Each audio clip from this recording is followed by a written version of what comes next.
Hello, hi. ఏంటంటే విషయం, ఇప్పుడు ఏం జరుగుతుందంటే ఫ్రీ బస్సు ఉంది కదా రాష్ట్రంలో. ఫ్రీ బస్సు ఇప్పుడు నేను మాటల్లో ఉన్నాను కదా, మాటల్లో ఉంటే గుంటూరుకు వచ్చే ఫ్రీ బస్సులు ఉంటాయి కదా, చాలా ఫుల్ అవుతున్నాయి. అసలు ఆపట్లే. ఎక్కువ బస్సులు వేయాలని వేస్తే బాగుంటుంది. ఎక్కువ బస్సులు, ఫ్రీ బస్సులు ఒక 10 ఏమో వేస్తే, జిల్లాకు వచ్చి ఒక 10 వేస్తే కొంచెం ఫ్రీగా తిరగగలరు ఆడవాళ్ళు. ఫ్రీ బస్సులు ఇప్పుడు తక్కువ ఉండడం వల్ల కొంచెం ఇబ్బంది అవుతుంది అనమాట. తోసుకోవటం, బస్సులు ఆపకుండా వెళ్తాం అలా జరుగుతుంది. కొంచెం వాళ్ళు కొంచెం ఫ్రీ బస్సులు ఒక జిల్లాకు వచ్చి ఒక 5-10 బస్సులు వేస్తే కొంచెం ఫ్రీ అవుద్ది. ఫ్రీగా తిరగచ్చు అప్పుడు. అది ఒకటి. ఇప్పుడు ఏమంటే మళ్ళీ ఎక్కువగా క్రైస్తవుల మీద దాడి చేయడం, చర్చీల మీద దాడి చేయడం, అలాంటి క్యాస్ట్కి సంబంధించినవి పెడుతున్నారు ఫోన్లో. మళ్ళా ఏంటంటే చంద్రబాబు సార్ని అంబటి రాంబాబు తిట్టాడంట, అది ఒకటి పెడుతున్నారు. అసలు ఎందుకు తిట్టాడో అంబటి రాంబాబు తెలియదు, చంద్రబాబు సార్ని. అసలు ఇప్పుడు ఏదైనా రాజకీయ నాయకులు ఎందుకు అలా బూతులు తిడతారో అర్థం కాదు. ఇప్పుడు సమస్య ఏదన్నా ఉంటే అడగాల, ప్రెస్ మీట్ పెట్టి సీఎంని ఇలా చేశారు మేము ఈ మంచి చేశారు, మీరు ఈ చెడు చేశారు, మీరు మంచి చేసినట్ట మేము మంచి చేసినట్ట అని నిలదీయగలగాల. ఎవరు అధికారంలో ఉన్నా మా పార్టీ ఉన్నప్పుడు మేము ప్రజలకు ఈ విధంగా మంచి చేసాము, ఈ విధమైన డెవలప్మెంట్ చూపించాము అన్నది నువ్వు మాట్లాడాలి. ఆ సమస్య గురించి నిలదీసి అడగాల. సీఎం కావచ్చు, ఎవరైనా కావచ్చు, ప్రజలకు మేలు జరిగే విషయంగా మాట్లాడాలి తప్ప స్వార్థపూరితంగా మాత్రం మాట్లాడకూడదు. రాజకీయం అనేది స్వార్థంగా చూసే జనాలకి అసహ్యంగా మాట్లాడుకోవటమే తప్ప అక్కడ ఉన్న సమస్యని సాల్వ్ చేసే విధంగా పీపుల్స్కి అనుగుణంగా ఎవరు మాట్లాడరు. అసలు ఒక సమస్యను పెద్దది చేస్తారు తప్ప సాల్వ్ చేసే మాటలు చెప్పరు అసలు.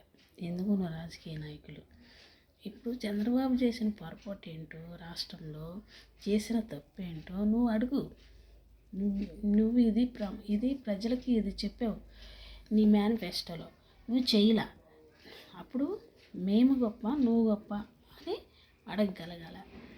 ప్రతిపక్షంలో ఉండేవాళ్ళు చేతనైతే సీఎంల చేత, మంత్రుల చేత చేయించాల. ప్రజలకి ఏం చేయాలి, వాళ్ళు ఏం చేయలేదు చేయించాల. లేదంటే మీరు చేసింది వాళ్ళు చెప్పుంటే అది నిలదీయాలి. మీరా మేమా చేసింది అని. ఎవరు నిజం చెప్తున్నారో అర్థం కాదు. ఇప్పుడు ఓడిపోయిన వాళ్ళు నిజం చెప్తున్నారా, గెలిచిన వాళ్ళు నిజం చెప్తున్నారా అర్థం కాదు చూసే ప్రజలకి. అది అనుభవించే వాళ్ళకే తెలుసు, రాజకీయ నాయకులకి. ప్రజలకి ఏం తెలియదు అనమాట. ఏది నిజం పని జరిగింది ఏదన్నా ఉంటే నిజంగా అది జరిగింది అనుకుంటారు అంతే. కాకపోతే ఏంటంటే ఇప్పుడు చంద్రబాబు సార్ ఉన్నారు, పవన్ సార్ ఉన్నారు.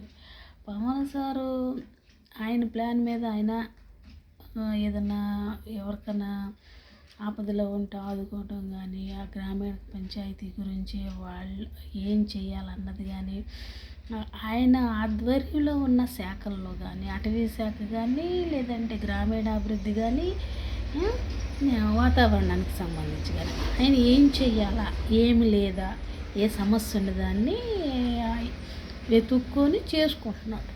అంతకుమించి ఆయన పరిధి దాటరా. ఆయన పరిధిలో ఏ శాఖలు ఉన్నాయో అవి చేస్తున్నాడు ఆయన. సీఎం పని చేస్తున్నాడు. ఇక గొడవలు అంటారా, గొడవలు రాకుండా, విమర్శలు రాకుండా ఉండవు కదా. ప్రతి ఒక్క మనిషికి ఒక 5 కోట్ల మంది జనాభా ఉంటే ఆంధ్రప్రదేశ్లో ప్రతి 5 కోట్ల మందికి న్యాయం జరగాలంటే జరిగిద్దా? కొన్ని జరుగుతాయి. ఇప్పుడు ఫ్రీ బస్ ఉంది, అందరూ ఎక్కుతారు.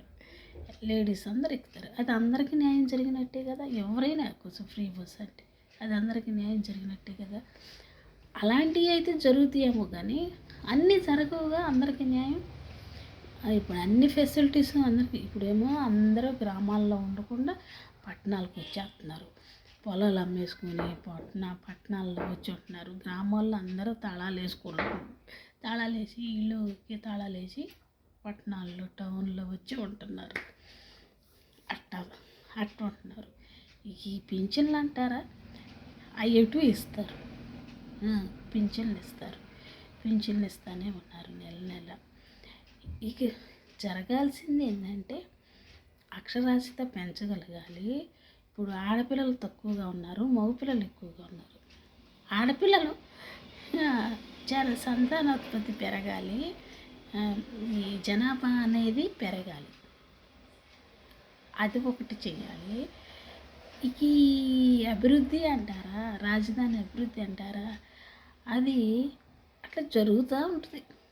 ఏది చెయ్యాలో ఏది అవసరమో రాష్ట్రానికి ఆయన చేస్తూనే ఉంటాడు. కాకపోతే ఆయన పదవిలో ఉండడా అన్నది ఈ 5 సంవత్సరాల తర్వాత తెలిసిద్ది. తెలియకుండా ఉండదు.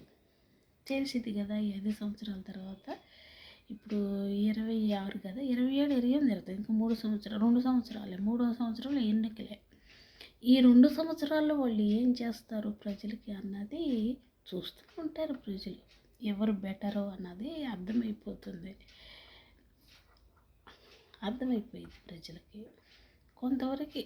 ఎందుకంటే సీఎం చంద్రబాబు సార్ అంటే కొంచెం ఐడియాలజీగా ఆలోచిస్తాడు కాబట్టి ప్రజలకి కొంతవరకు మేలుకరంగానే ఉంటుంది పరిపాలన. కాకపోతే ఇంక ఈ ఎస్టీ ఎస్సీలో కొంచెం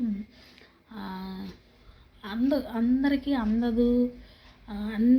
ఎస్సీ బీసీ వెనకబడిన వర్గాలకి న్యాయం జరగదు అన్నది ఒక టాక్ ఉందన్నమాట. టీడీపీ పాలనలో అది జరగదు అన్నది ఒక ట్యాగ్ ఉన్నది. అది జరిగించాలి ఆయన. అది తీసేసుకోగలిగితే ఇంకా బాగుంటుంది. కాకపోతే ఇంకేం చేయాలన్నది వాళ్ళు ఆలోచించాలి. అన్నీ ఆయన ప్లాన్ ప్రకారం అందరూ కలెక్టర్లతో పోలీస్ శాఖలతో అందరితో సమావేశాలు పెడుతున్నాడు. కానీ ఇంకా ప్రజలకు ఉండాల్సిన సమస్యలు ఉండనే విజయవాడలో ధర్నా చేస్తున్నారు చూడండి. విద్యుత్కి సంబంధించి విజయవాడలో ధర్నా చేస్తున్నారు. మరి క్రైస్తవులు చర్చిలు పడగొడుతున్నారని ధర్నా చేస్తున్నారు. కానీ ఫ్యూచర్లో క్రైస్తవులకు సంబంధించి ఖచ్చితంగా ఒకళ్ళు ఉన్నారు. చట్టసభల్లో ప్రశ్నించడానికి ఒకళ్ళు ఉండాలి. ఖచ్చితంగా వెళ్ళాలి. అది మాత్రం కన్ఫర్మ్. 2029లో ఆ పని మాత్రం జరగాలి. అది ఎలా జరిగింది అన్నది మనకు తెలియదు. చూద్దాం అన్నట్టుగా చూస్తున్నారు. కానీ ఈ దాళ్ళు అనేవి ఎందుకు చేస్తారు అన్నది అర్థం కాని పరిస్థితి.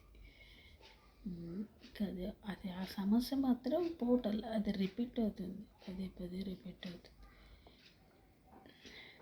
పవన్ సార్ అంటారు, అసలు ఆయన ఒక్కోసారి ఉన్నాడా లేడా అన్నది అర్థం అవట్లేదు నాకు.